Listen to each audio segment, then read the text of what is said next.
Hi hello welcome back to our channel. 'కల్కి 2898 ఏడీ' cinema song కోసం అని చెప్పేసి ఏకంగా 2,00,00,000 భారీ బడ్జెట్‌తో నిర్మిస్తున్నారట. ఆశ్చర్యం కలిగించే విధంగానే ఉంది కదా! అయితే మన డార్లింగ్ ప్రభాస్, నాగ్ అశ్విన్ దర్శకత్వంలో రాబోతున్న సినిమా అయితే 'కల్కి 2898 ఏడీ' సినిమా. ఇది ఫ్యూచరిస్ట్ సినిమాగా రాబోతుంది కాబట్టి దీనిపైన భారీ అంచనాలే ఉన్నాయని చెప్పుకోవచ్చు. అదే విధంగా ఈ సినిమాపై 600,00,00,000కి పైగా భారీ బడ్జెట్‌తో నిర్మిస్తున్నారు మన వైజయంతి మూవీ మేకర్స్ అన్నమాట. అయితే ఈ సినిమాలో ఇప్పటివరకి మనకి భారీ అంచనాలు పెంచే విధంగానే అన్నీ ఉన్నాయి. ఇంకా ఫ్యూచరిస్ట్ మూవీగా రాబోతుంది. వరల్డ్ వైడ్‌గా రిలీజ్ కాబోతుంది కాబట్టి ఈ సినిమా మంచి లెవెల్‌లో హిట్‌నిస్తుందని చెప్పేసి పండితులు కూడా నమ్ముతున్నారు. అదే విధంగా ఈ సినిమాలో ఇప్పటివరకి ట్రైలరు, అదే విధంగా మనకి వచ్చిన యానిమేషన్ వెబ్ సీరీస్ కూడా మంచిగానే క్లిక్ అయిందని చెప్పుకోవచ్చు.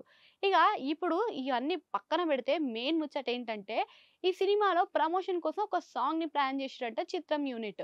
అయితే ఆ సాంగ్ కోసం అని చెప్పేసి ఏకంగా 2,00,00,000తోటి ఆ సాంగ్‌ని నిర్మిస్తున్నారట.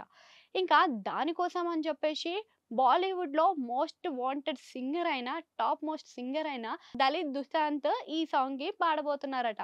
అయితే ఇప్పుడు దళిత్ దుశాంత్‌తో పాటు మన ప్రభాస్ కూడా ఈ సాంగ్‌లో కనిపించబోతున్నాడట. అయితే ఇందులో కూడా కొన్ని సందేహాలున్నాయి. అదేంటా అనుకుంటుర్రా? ఇప్పుడు ఈ సాంగు 5 భాషల్లో పాడతారా? లేదా ఓన్లీ హిందీలోనే పాడతారా అనే విషయం ఇప్పుడు సందేహంగా మారిందట.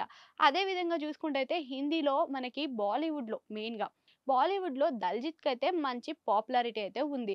అదే విధంగా ఈయన సింగర్ గాను, నటుడు గాను మంచి పాపులర్ అయినోడని చెప్పుకోవచ్చు.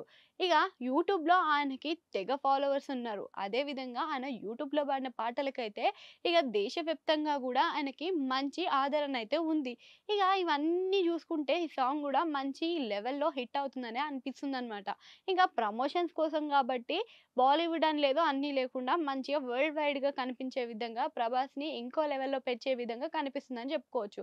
ఇంకా ఈ సినిమాలో మనకి హీరోయిన్స్ ఇద్దరు కనిపిస్తున్నారు. మన ముద్దుగుమ్మలైన 'దీపికా పదుకొనె' ఇంకా 'దిశ పటాని' ఇద్దరు గూడా మంచి హీరోయిన్స్‌గా కనిపించబోతున్నారంట. అంతే కాకుండా ఇగ మన బాలీవుడ్ బిగ్ షాట్ అయిన అమితాబ్ బచ్చన్ గూడా ఇందులో కనిపించబోతున్నారు. అది గూడా అశ్వత్థామ పాత్రలో కనిపించబోతున్నాడు.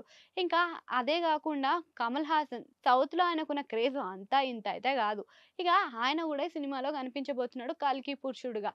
ఇక ఇవన్నీ అక్కడ పెడితే ఈ సినిమాలో మనకి గ్రాఫిక్స్‌లు గాని అన్నీ చూస్తే ఒక మంచి వండర్స్‌ని క్రియేట్ చేసిన విషయం గాని కనిపిస్తుందని చెప్పుకోవచ్చు. ఇక కార్ ముచ్చటకొస్తే మాత్రం కొత్తగా కనిపించడంతో అందరిని మంచిగా ఆకర్షిస్తుందని గూడా చెప్పుకోవచ్చు.